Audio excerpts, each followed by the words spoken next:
오늘 말씀은 고린도전서 11장인데요. 우리 읽기는 11장 27절로 34절까지 말씀을 보도록 하겠습니다.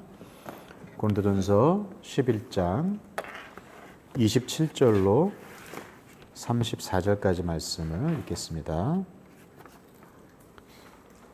27절로 34절.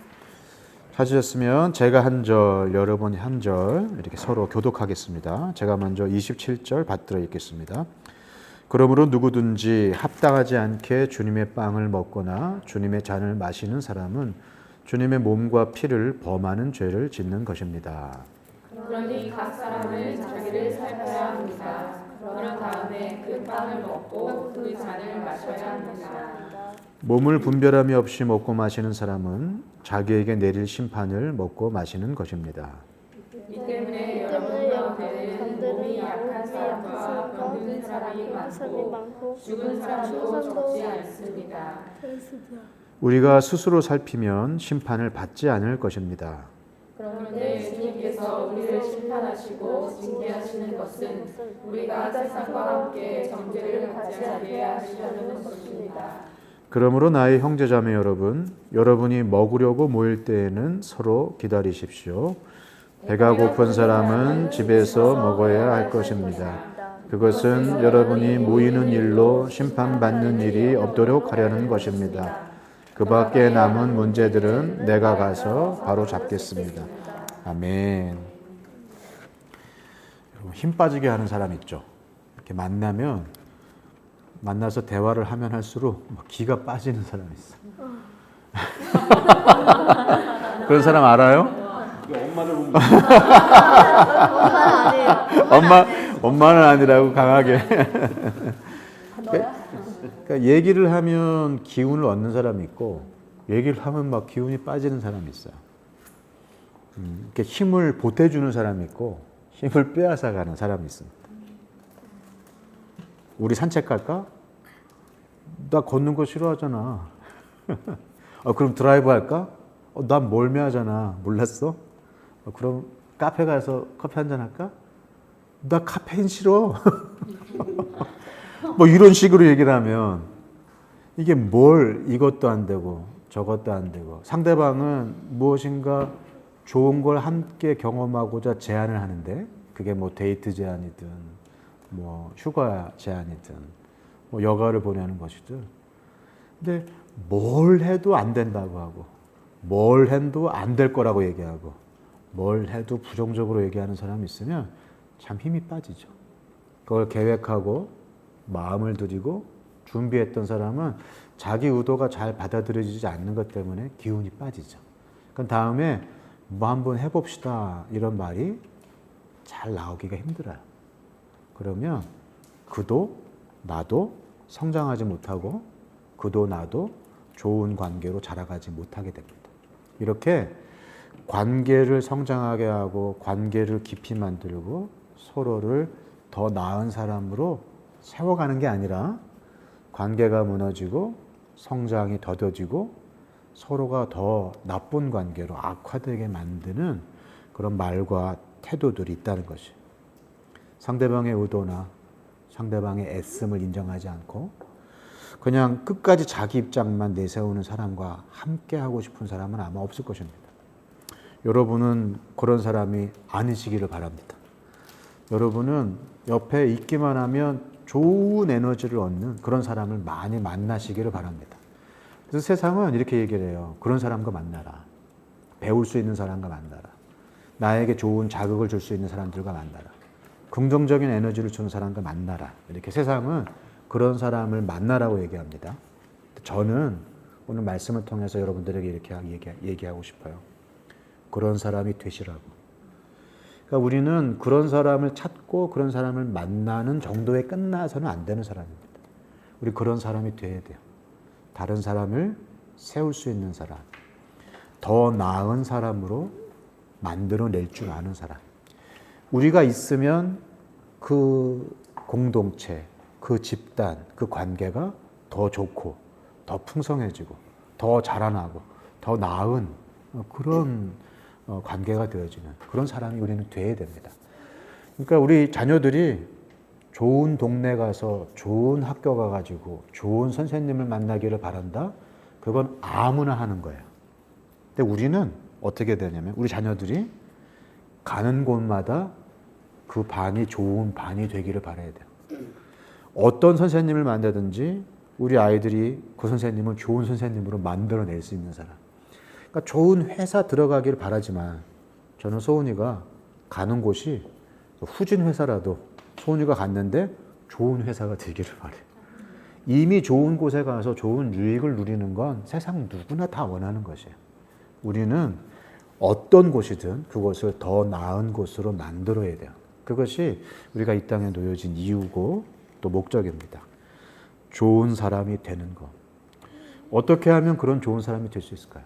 어떻게 하면 힘을 주는 사람, 다른 사람에게 기운을 북돋아 주는 사람, 함께 자라가도록 어떤 곳, 어떤 환경, 어떤 조건이든 그렇게 바꿔낼 수 있는 사람, 어떻게 하면 그런 사람이 될 수 있을까요? 오늘 고린도전서 11장에는 사실 그 반대 얘기, 기운을 빼게 만들고 관계를 어렵게 만들고 공동체를 무너지게 만드는 기운을 빼게 하는 사람들의 두 가지 문제가 나오고 있어요. 거기에 대한 바울의 해법을 통해서 우리는 우리의 질문에 대한 성경의 답을 우리가 들을 수가 있습니다. 11장은 크게 두 가지 문제가 등장합니다. 하나는 예배 시간에 뭔가 머리에 쓰는 문제, 또 하나는 성찬에 관한 문제. 예배 시간에 머리에 뭔가를 쓰는 문제, 그리고 성찬에 관한 문제. 완전히 다르죠? 그런데 별개의 것처럼 보이는 이 두 가지 문제가 사실은 굉장히 긴밀한 같은 원인을 가진 같은 문제여서 사도 바울은 그것을 같은 해법으로 풀어내고 있습니다. 이 두 가지 문제는 다 무엇에 기인하느냐? 자기만 생각하는 미숙한 태도에 기인합니다. 자기만 생각하는 이기적인 태도는 공동체를 무너뜨리고 예배를 무너뜨리고 성찬의 의미를 퇴색하게 한다는 것이에요. 먼저 첫 번째 문제 보겠습니다. 머리에 쓰는 것에 대한 문제. 우리 11장 1절은 사실 10장에 이렇게 붙어야 될 말씀인데 1500년대에 장과 절을 구분하면서 그 사람은 11장 1절을 11장에 편입시켰습니다. 사실은 11장은 2절부터 시작되는 것이에요. 2절부터 16절까지 머리에 쓰는 것에 대한 문제가 나옵니다. 무슨 문제냐? 쉽게 얘기하면 이거예요. 남자는 머리에 쓰지 말아라. 여자 머리에 써라. 이거예요. 쉽죠? 남자는 쓰지 말고 여자는 써라. 그런데 왜 이 문제가 이렇게 나왔을까요? 누군가가 남자가 머리에 썼어. 그 어떤 여자는 머리에 쓴 걸 벗었어요. 그런 사람이 생겨나기 시작한 거예요.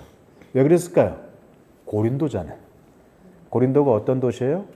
지금의 맨하탄 같은 곳이. 지금의 서울 같은 곳이에요. 전 세계를 이끄는 유행의 최첨단 도시. 세상에서 가장 앞서가는 도시. 가장 깨어있는 도시. 묵은 생각이 없어지고 새로운 생각이 실험되는 도시가 고린도예요. 그 고린도 아테네 바로 옆에 그럼 헬라 문화의 정점에 놓여져 있는 이 고린도에서 소위 말하는 개화된 여인들이 있었어요. 당시 지금 2000년 전이니까 2000년 전에 남자와 여자의 사회적인 위치는 뭐 지금하고는 비할 바가 안 되죠. 남자는 주인이고 여자는 종이에요. 거의 노예와 같은 그런 상황이었어요. 그런데 이 고린도 교회에 개화된 여인들이 나타나기 시작하면서 이제 자신이 신여성이라는 걸 드러내고 싶었던 것 같아요. 그래서 당연히 여자는 머리에 뭔가를 쓰고 공적인 장소에 모여야 되는데 그러지 않고 당당하게 머리에 쓰지 않는 여인들이 나타나기 시작한 겁니다. 거기에 대해서 우리 꼰대 바울께서 뭐라고 얘기하냐? 써라. 제발. 그래서 이 말씀은 그때나 지금이나 딱 들을 때 여성들에게 어떤 마음이 드냐면 반감이 생겨요.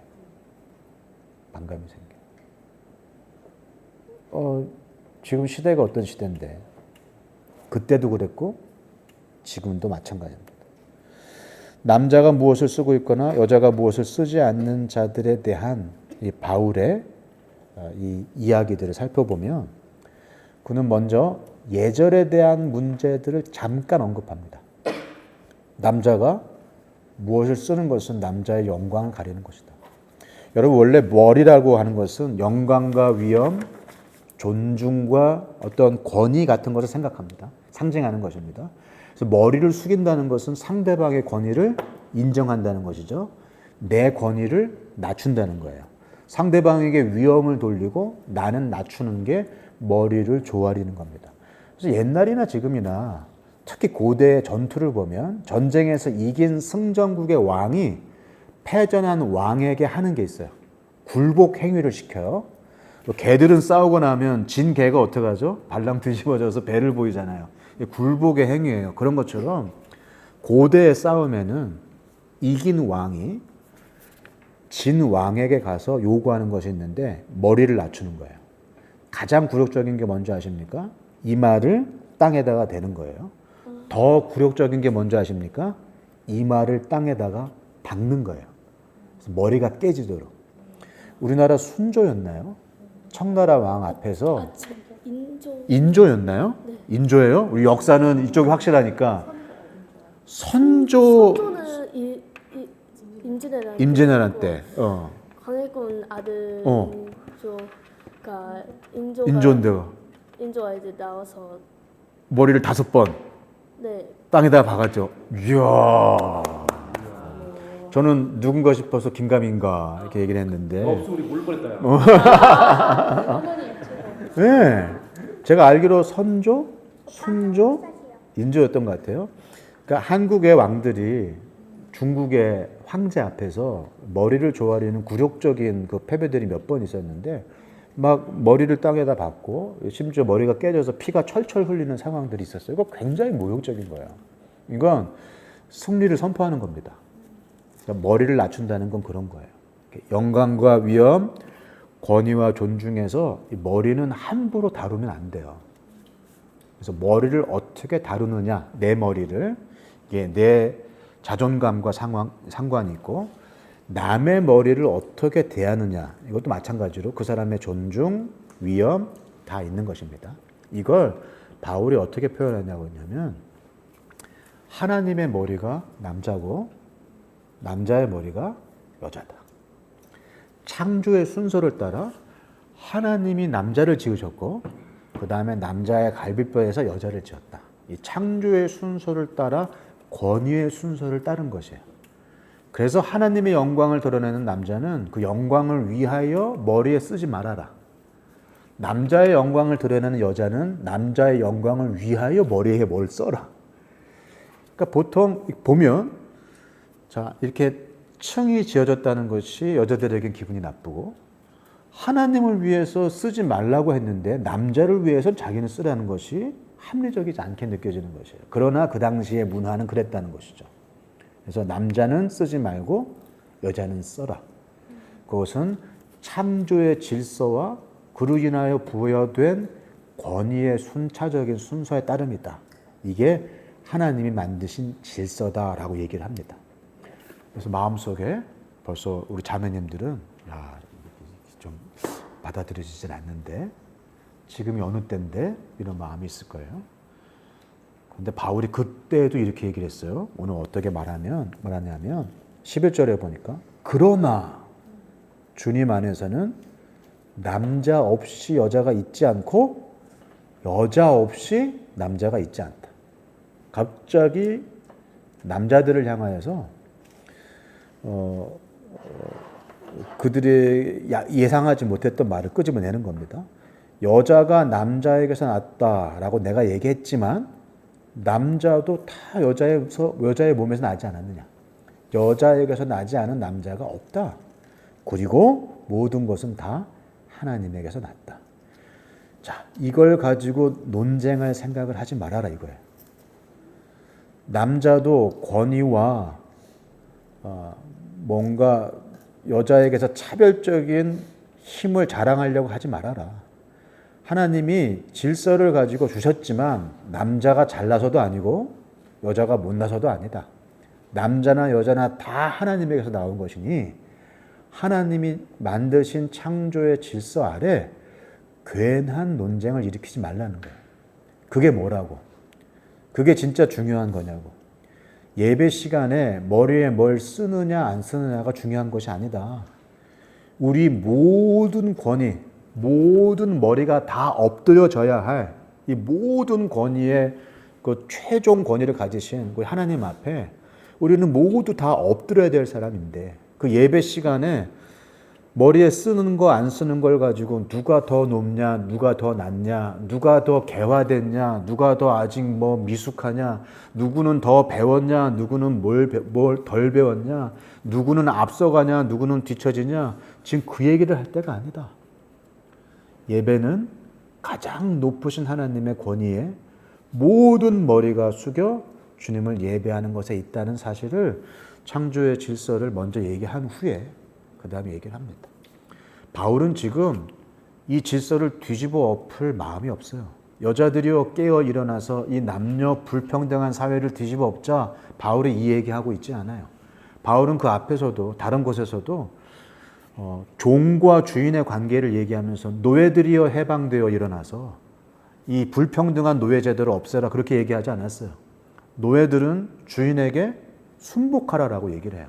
그러나 종이나 자유자나 모든 사람이 주님 안에서 우리는 다 똑같다라고 얘기를 하면서 제도를 뒤집어 엎고 사회 질서를 뒤집어 엎는 것이 아니라 그 밑에 깔려있는 영원한 원리를 다시 새김으로써 지금 뒤집어 엎는 것이 아니라 진짜 집중해야 할 것들에 대해서 이야기를 하고 있는 것이에요. 성경이 이야기하고 있는 바들의 일관된 원리들을 우리가 볼 것이 필요합니다. 성경은 질서를 존중해요. 사회를 뒤집어 엎으라고 말하진 않아요. 그러나 가만히 들여다보면 이 사회의 부조리한 것들을 드러내고 진짜 이 사회의 근본적인 원리가 오직 주께만 있음을 드러내면서 결국에는 주님 앞에 순복하는 것으로 이 모든 부조리를 주님께서 다 공평하게 만드실 것이라고 주님께 의지할 것을 요구하고 있는 것이에요. 결국 남자가 들어도 여자가 들어도 입을 벌리지 못할 다른 논쟁거리를 만들지 못할 영원한 원리를 지금 이 앞에 얘기하고 있는 것입니다. 또 하나 바울은 예절의 문제 정도가 아니라 예방의 문제로 이 얘기를 하고 있어요. 예방, 괜한 싸움, 괜한 갈등, 괜한 논쟁들이 일어나지 않도록 하기 위하여서 그는 얘기를 하고 있습니다. 그냥 차별의 방지 정도가 아니고요. 남자는 남자답게, 여자는 여자답게 라고 바울의 서신서에서 일관되게 이야기하는 것들을 말하고 있습니다. 마찬가지로 창조 질서예요. 남자들은 남자답게 자기에게 주어진 책임을 다하고 여자들은 여자답게 또 여자에게 주어진 아름다움을 추구하면서 교회 안의 질서를 지켜가라 라고 얘기를 합니다. 남자인데 여자처럼 여자인데 남자처럼이 아니고 오늘 14절에 보면 이런 얘기를 하고 있어요. 자연 그 자체가 여러분에게 가르쳐 주지 않습니까? 이 얘기가 뭐냐면 사람은 누가 말하지 않아도 안다는 거예요. 본능적으로. 자연적으로 느끼는 아름다움이 있고 자연적으로 느끼는 좋은 태도가 있다는 거죠. 남자다움과 여자다움에 대한 세상에 어떤 문화가 바뀌어도 상관없이 우리 안에 있는 근본적인 자연스러움에 대한 얘기를 하고 있어요. 하나님의 디자인이다 라고 얘기를 하면서 남자가 머리를 길게 하는 것은 불명예가 되고 여자가 머리를 길게 하는 것은 그게 영광이 되지 않습니까? 우리는 문화적으로 맞지 않죠. 단발머리는 뭐 영광스럽지 않은가요? 그렇지는 않잖아요. 요즘 남자들이 머리를 길잖아요. 그러나 그때 당시 상황 속에서 지금 바울은 자연스럽게 우리 마음속에 느껴지는 하나님의 질서와 그 권위를 따라서 괜한 싸움을 예방하라라고 얘기를 하고 있습니다. 이건 우리가 지금도 마찬가지예요. 현대 교회 예전에는 하지 못했던 것들이 많죠. 뭐 불과 100년 전만 하더라도 남자와 여자들이 따로 앉아서 예배를 드렸어요. 중간에 커튼을 치고 남자들이 예배 드리는 공간과 여자들이 예배드리는 공간이 따로 있었어요. 자기가 어릴 적만 해도 남녀 7세 부동석이라고 그랬어요. 남자와 여자가 7살 이상만 되면 같이 앉는 거 아니다. 7살 이전까지는 남녀의 성 차이를 뭐 이렇게 인정하지 않지만 7살만 돼도 벌써 남자와 여자들의 구별을 강조를 했어요. 지금 요즘 뭐 어디 그런 말을 하나요? 지금 완전히 달라졌죠. 그러나 여전히 이 문제는 현대 교회 안에 있습니다. 자기가 입고 싶은 대로 입고 하고 싶은 대로 머리를 할 수 있는 시대지만 괜한 논쟁, 괜한 오해를 일으킬 필요가 없어요. 만약 제가 다음 주에 빨간색으로 머리를 염색해 갖고 온다면 여러분들 예배에 집중하실 수 있겠어요? 제가 우리 트로트 가수처럼 반짝반짝하는 이렇게 무대복을 입고 온다든지 아니면 이만희 교주처럼 하얀색 양복에 하얀색 구두를 입고 나타난다면 여러분 그 예배에 집중하실 수 있겠어요? 그러니까 예배의 예배됨을 위해서 내가 할 수 있지만 심지어 나는 이게 옳다고 생각하지만 기본적으로 그때의 사회와 그때의 문화가 서로 공유하고 있는 바들을 지켜야 될 필요가 있다라고 얘기하는 거죠. 제가 머리를 빨간색이든 파란색이든 염색하는 거 대한민국 법이 막지 않아요. 그러나 제가 그렇게 하지 않는 이유는 여러분들이 예배에 집중하는데 방해가 될 것이 분명하기 때문에 그래요. 제가 반바지를 입고 예배 시간에 나타난다고 생각을 해보세요. 그럴 수 있죠. 요즘 에너지 절약 시대에. 그러나 반바지까지는 입질 않고 있어요, 제가. 그것이 여러분에게 마음의 걸림돌이 된다면 그걸 내려놓을 줄 아는 것이 다른 사람에게 더 나은 예배에 집중하게 하는데 도움이 된다고 바울은 지금 이야기하고 있는 것이에요. 바울은 지금 머리에 뭘 쓰냐, 뭘 쓰지 마냐. 간단하게 얘기했지만 그 밑에는 그러한 이유가 깔려 있고 그걸 통하여서 더 많은 것들을 성도들이 알기를 바랬어요. 오늘 바울은 얘기합니다. 남자는 남자답게, 여자는 여자답게. 남자에게 요구되는 사회적인 기준들을 뛰어넘지 말고 여자에게 요구되는 사회적인 통념들을 뛰어넘지 말고 예배에 집중할 수 있게 서로에게 배려해다오. 그것이 더 나은 태도다. 힘을 주는 태도다. 더 좋은 예배를 위한 태도다. 싸움을 일으키지 말아라 라고 얘기를 하고 있습니다. 당시 고린도 지역에 가보면 아프로디테 신전이 있었습니다. 아프로디테 신전 안에는 항상 신전에서 몸을 파는 여성들이 있었어요. 사제들이죠. 여사제들이 매춘과 그 다음에 예배 행위를 동시에 했습니다. 매춘이 곧 예배 행위였어요.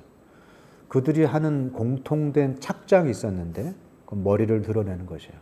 긴 머리를 그대로 드러내는 것이었습니다. 옛날이나 지금이나 여성의 긴 머리는 성적 매력의 상징이에요. 지금도 여자들이 머리를 드러내지 못하도록 이렇게 뭔가를 뒤집어 쓰게 하는 나라들이 있죠. 지금도 중앙아시아 지역에 가면 많은 사람들이 그렇고요. 우리나라도 옛날에는 이렇게 머리를 따서 길게 했다가 결혼을 하면 어떻게 합니까? 머리를 위로 올려서 쪽을 뒤죠.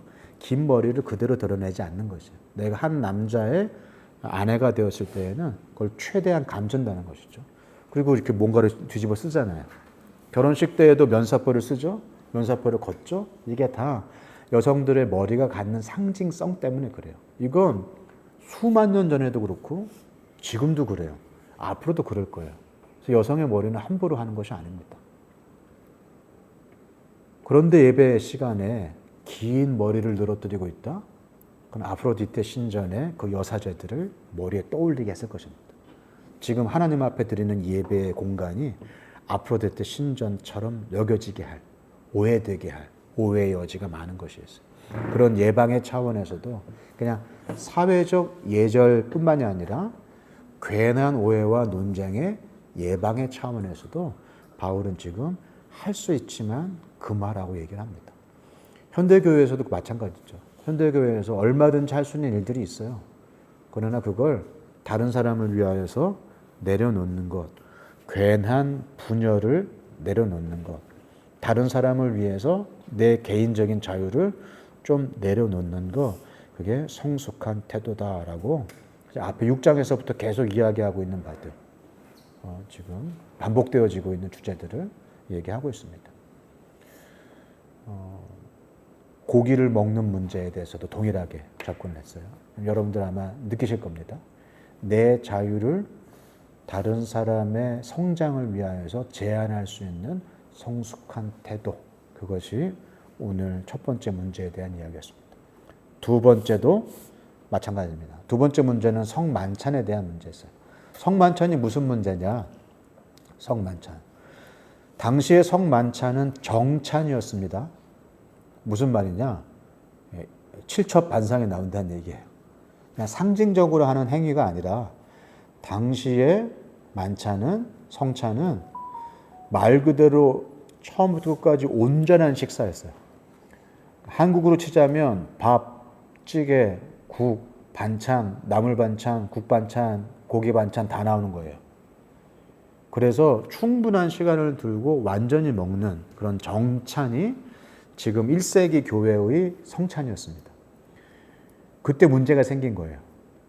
지금 1세기 교회 때의 성찬이 어떤 모양이었는가에 대한 굉장히 중요한 근거 자료가 되는 것이 우리 11장에 나오는데요. 11장 21절에 보면 먹을 때에 사람마다 제가끔 자기 저녁을 먼저 먹음으로 어떤 사람은 배가 고프고 어떤 사람은 술에 취합니다. 이 말씀을 근거로 1세기 교회에는 성찬을 다 자기들이 집에서 가지고 왔구나. 자기 먹을 것은 자기가 가져온 것이에요. 그런데 거기에서 차별이 일어납니다. 부자들과 가난한 사람들의 밥이 같을 수가 없는 거예요. 부자들은 어떻게 갖고 오느냐? 한우 2+.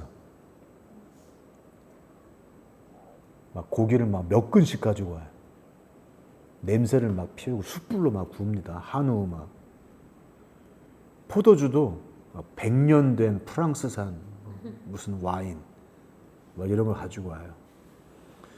그리고 부자들은 먼저 먹었습니다. 왜요? 부자니까. 제가 어릴 때만 해도 남자들이 먼저 먹었어요. 그 다음에 여인과 아이들이 먹었어요. 그 다음에 하인들이 먹었대요. 그래서 생선이 나오면 어른과 남자들이 위를 딴 거 뜯어 먹어요. 그럼 그걸 뒤집어요. 그러면 여자와 아이들이 그걸 먹어요. 다 뜯어 먹고 뼈가 남잖아요. 그걸 하인들이 먹었대요. 이렇게 먹는 순서에 따라서 계급을 나누는 거예요. 이게 노예가 있던 시대에, 그리고 노예를 부리던 시대에 밥 먹는 습관이었습니다. 시간의 차이를 두요. 겸상하지 않는다는 말이 그 말이에요. 너가 어떻게 너가 나랑 같이 마주 앉아서 밥을 먹냐? 너는 급이 달라. 그 얘기예요.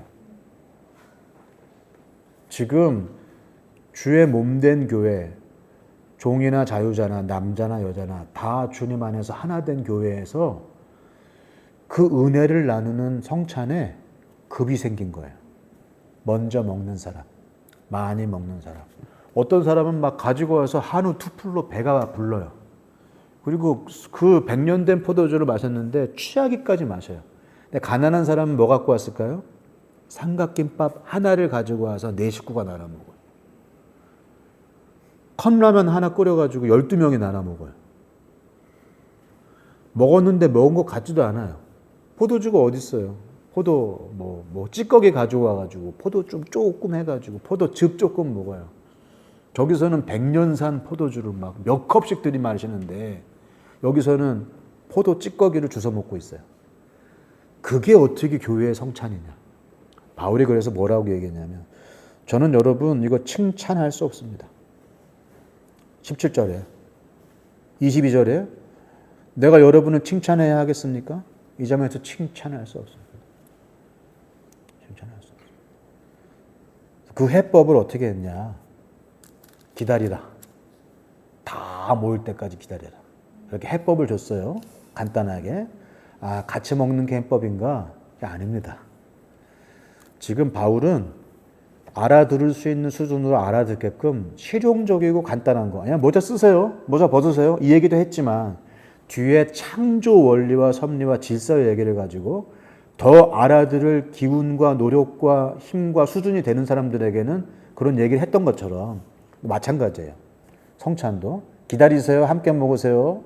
그거 옳지 않습니다. 이렇게 얘기했지만 오늘 우리가 읽었던 23절부터 성찬이 갖는 진짜 의미에 대해서 다시 한번 얘기를 합니다. 여러분 왜 우리가 성찬을 합니까? 주의 몸과 피를 기념하기 위함입니다. 주의 몸과 피를 왜 기념합니까? 예수님이 잡히시던 그 밤에 그렇게 하라고 명령하셨기 때문에 그렇습니다. 잡히시던 그 밤에 예수님이 왜 그걸 하셨습니까? 새 언약을 주셨지 않습니까? 내가 너희를 사랑한 것처럼 너희도 서로 사랑하라. 이것이 내가 너희에게 주는 새 언약이다. 너희들이 먹을 때마다 마실 때마다 이걸 기억해라. 내가 죽고 무덤에 묻히고 부활하여 승천하더라도 너희들이 먹을 때마다 기억해야 할 정말로 내가 너희들의 마음속에 새기고 싶은 이거 하나 기억해라. 수많은 계명과 수많은 약속이 있지만 내가 새 언약으로 다시 주노니 서로 사랑해라. 이게 없으면 아무것도 아니다. 내가 너희들의 발을 닦은 것처럼 너희도 그렇게 겸손히 서로를 위하는 그 마음으로 서로 사랑한다는 것을 보이라. 그것이 성찬의 의미잖아요. 목적이잖아요. 그거는 싹 다 잊어버리고 자기가 가지고 온 밥 자랑하고 술 자랑하고 가난한 사람에게 눈치 주고 차별을 너랑 나랑 급이 다른다는 것을 명확하게 보여주는 그 외형적인 차별을 통하여서 그 사람들의 마음을 불편하게 하고 지금 기쁨의 성찬, 기쁨의 만찬이 되어야 할 그 공동체 식사가 누군가에게는 정말 마음에 상처를 주고 차별과 배제를 느끼게 하는 그런 식사가 돼버린 거예요. 그래서 바울은 얘기합니다. 난 절대로 칭찬할 수 없다. 이건 예수님이 성찬을 만드신 이유와 완전히 반대 방향으로 가는 길이다. 그러면서 얘기합니다.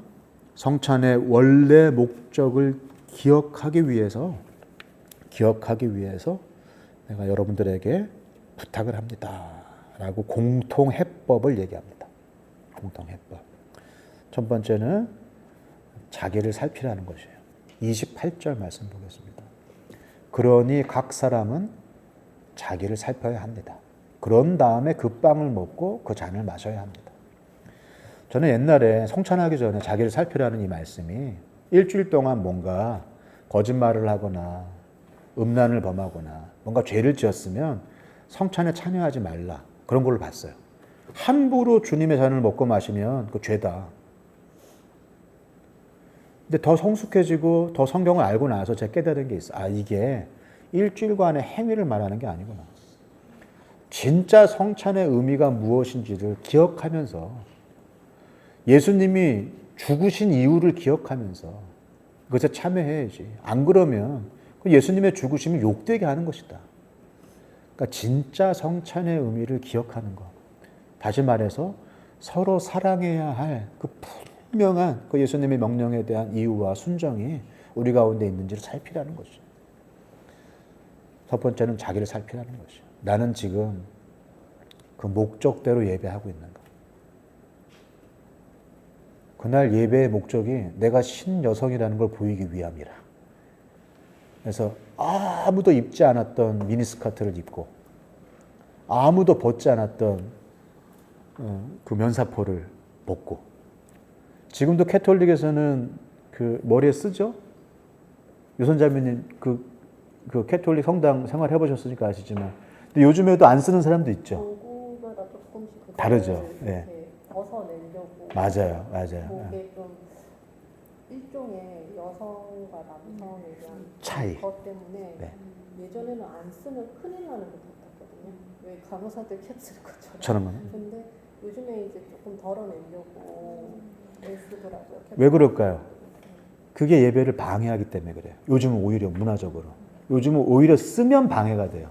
왜 여자는 써야 되지? 예배하는 내내 여성들은 마음에 캥기는 거예요. 옛날에는 왜 저 여자가 안 쓰고 있지? 그것 때문에 예배가 안 되는 거였고 그때 문화에는 2000년 전과 지금 문화가 다르잖아요. 지금은 벗는 게 맞아요. 제가 보기에는. 지금 쓰냐 마냐가 중요한 게 아니에요. 진짜 예배를 드리느냐. 지금 문화적으로 공통으로 여기는 것들이 달라진 상황 속에서는 다시 말해서 진짜 예배에 집중할 수 있는 것을 위하여서 하고 싶은 것을 내려놓고 하기 싫은 것도 하는 것들이 필요하다는 것이에요. 지금 상황에서. 자기를 살피라는 거예요. 우리는 왜 모이나요? 우리는 왜 먹나요? 우리는 왜 이렇게 예배하나요? 뭐 디너 처치가 유행 아니잖아요. 우리가 왜 갑자기 이렇게 먹기를 시작했나요? 지금 옛날에는 고린도전서 11장의 이 문제 때문에 정찬으로 성찬을 하니 차별과 배제가 생기는 이 문제 때문에 약 100 몇십 년부터 약 400 몇십 년까지 뭐 니케아 회의부터 시작해서 몇 번의 회의 중에 계속해서 결정이 납니다. 성찬을 간소화하자. 그래서 몇 번의 회의를 거쳐서 지금의 성찬의 형식이 된 거예요. 이렇게 밥을 먹으니 차별과 배제가 보인다. 모든 사람이 똑같이 먹고 성찬의 의미만 살리자. 그래서 잔과 뭐 요만한 떡 먹고 요만한 잔에 마시면서 그 성찬의 목적에만 집중한 거예요. 근데 또 시간이 많이 흘렀어요. 1000년 이상이 흘렀어요. 지금 어떤가요? 오히려 요만한 거 먹고 마시면서 성찬이 너무 하찮은 것이 되어버렸어요. 성찬은 그냥 예수님이 이러신 분이었다 기억하는 게 아니에요. 성찬은 그 자리에 진짜로 예수님이 임하시는 실제예요. 그러니까 상징 정도가 아니라 성찬 때문에 종교개혁이 일어나고 성찬 때문에 사실은 어떤 신학적인 논쟁들이 일어났다고 해도 과언이 아닐 정도로 성찬은 기독교에 유일하게 남아있는 두 가지 성례, 세례와 성찬 둘 중에 하나예요. 그만큼 중요한 게 성찬이에요. 근데 지금 성찬 일반 교회가 1년에 한두 번밖에 안 해요. 예수님 매일 하라고 그랬는데 먹을 때마다 하라고 그랬는데 지금은 오히려 성찬을 회복해요. 정찬을 회복해야 될 때가 아닌가. 그래서 우리가 지금 디너를 하고 예배 시간에 같이 먹는 걸 강조하는 이유가 거기에 있어요. 결국에는 먹냐 마냐가 중요한 게 아니에요. 정찬이냐 약식이냐가 중요한 게 아니에요. 뭐가 중요한 겁니까? 왜 예수님이 이걸 통하여서 뭘 기억하라고 했느냐. 새 언약으로 주신 그 사랑의 언약, 그걸 위하여 죽으신 예수님의 희생, 그걸 다 사라져버리고 먹는 것 때문에 혹은 먹지 않는 것 때문에 뭐 세례 물에 담그느냐, 뭐 물을 뿌리느냐, 뭐 침례냐 세례냐를 가지고 싸우고 뭐 세례도 뭐 조금 뿌리느냐 많이 뿌리느냐 뭐 그 정도 뿌려갖고 되겠습니까? 막 여기까지 막 젖게 만들고 뭐 어디는 뭐 스프레이로 뿌리고. 진짜 중요한 게 뭐냐고요. 우리가 형식에 마음을 뺏기고 아무것도 아닌 것 가지고 싸움을 하면서 기운을 빼요. 힘을 빼요. 모이지 못하게 하고 모임의 의미가 사라지게 만들고. 지금도 수많은 사람들이 왜 성가대가 가운을 입어야 되느냐 말아야 되느냐. 성가대가 있냐 없냐. 왜 우리는 CCM만 하냐 찬송가를 왜 안 하냐. 왜 우리는 찬송가만 하냐 왜 우리는 CCM을 안 하냐. 왜 우리는 오르간을 하냐 우리는 오르간을 안 하냐. 왜 목사님이 양복을 입냐 양복을 안 입냐. 진짜 중요한 거는 다 사라지고 아무것도 아닌 걸 가지고 논쟁거리를 만드는 거예요. 그리고 그걸로 기운을 빼요. 예배의 주인공은 사라지고 별것 아닌 걸 가지고 별걸로 만들어요. 실제로 목회자의 가운을 뭐 손목 여기까지 할 거냐 덮을 거냐 말 거냐 손목이 나오게 할 거냐 말 거냐 방석에 앉냐 마냐 뭐 빨간색으로 하냐 파란색으로 하냐.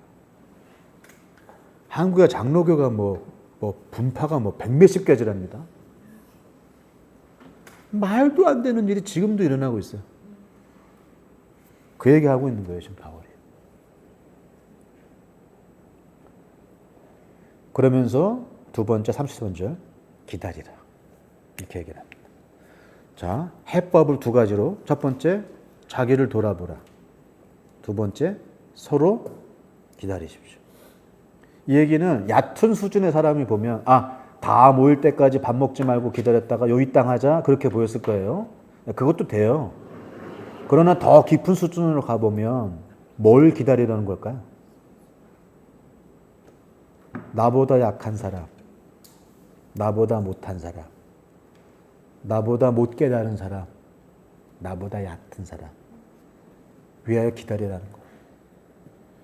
더 많이 깨닫고 더 많이 가졌고 더 많이 알고 있는 사람은 그러지 못한 사람을 위하여서 기다리라는 거예요.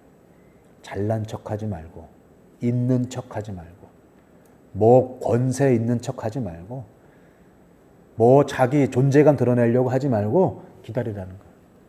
여러분, 교회를 망치는 사람들을 보면요, 다 뭔가 한다고 생각하는 사람이에요. 일 좀 한다고 하는 사람들이 망치지, 힘들게 하지, 조용히 있는 사람이 망치지 않아요. 자기 존재감 드러내려고, 자기 인정받으려고, 자기가 잘나고 힘이 있고 헌신했다는 걸 드러내고 싶어요. 바울이 얘기합니다. 기다리라. 그러지 못한 사람들 쫑 주지 말라. 그만큼 헌금하지 못하고 그만큼 봉사하지 못하고 그럴 믿음의 수준이 안 돼서 어영부영하는 사람들 괜히 그 사람들 불편하게 만들지 말라. 진짜 예배, 우리가 모두 다 머리를 숙여야 할 하나님 앞에 그나 나나 거기서 거기지.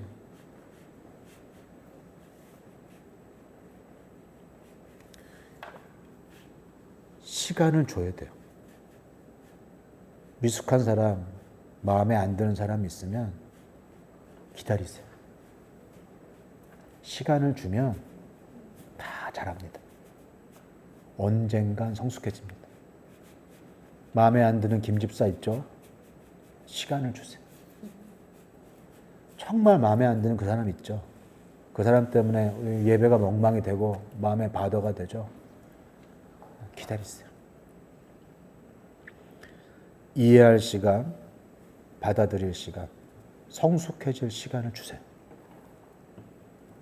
기회를 주세요. 기다릴 때. 스스로 깨달을 기회, 스스로 실천할 기회, 미숙한 사람이 성숙해질 기회, 없던 사람이 있을 기회, 안 하던 사람이 할 기회를 주세요. 기다리세요. 그게 성숙한 태도입니다. 그게 더 나은 태도입니다. 똑같은 환경과 상황이지만 그 공동체를 더 기운나게 하는, 힘을 보태는 태도예요. 하나됨을 위하여서 성숙하게 참여하라. 그게 11장이 얘기하는 겁니다. 그게 예배든 성찬이든 하나됨을 위해 성숙하게 참여하라. 자기를 먼저 돌아보고 서로 기다려주고 불필요한 논쟁을 피하고 성숙하게 함께 자라가는 방법이 거기에 있습니다. 싸울라 치면 싸울 게 얼마나 많은지 몰라요. 교회가 그런 곳이에요. 근데 나를 돌아보고 기다려주면 조금씩 조금씩 자라가는 기쁨이 있는 곳이 교회예요. 그게 바로 교회예요. 힘 빠지게 하는 사람이 있고 힘을 보태는 사람이 있습니다. 교회가 함께 자라가는 데에도요, 힘을 빠지게 하는 사람이 있고 힘을 보태는 사람이 있어요. 우리 현원이는 힘을 보태는 사람인가요? 힘 빠지게 하는 사람인가요? 이야, 힘 보태지는 사람. 현원이 보면서 목사님이 힘 많이 얻는 거 혹시 알아요? 알죠? 현원이 알죠? 네. 현원이가 아마 느낄 거야. 목사님이 현원이 많이 의지해. 힘을 빠지게 하는 사람도 있어요. 제가 누구라고 얘기하지 않겠습니다.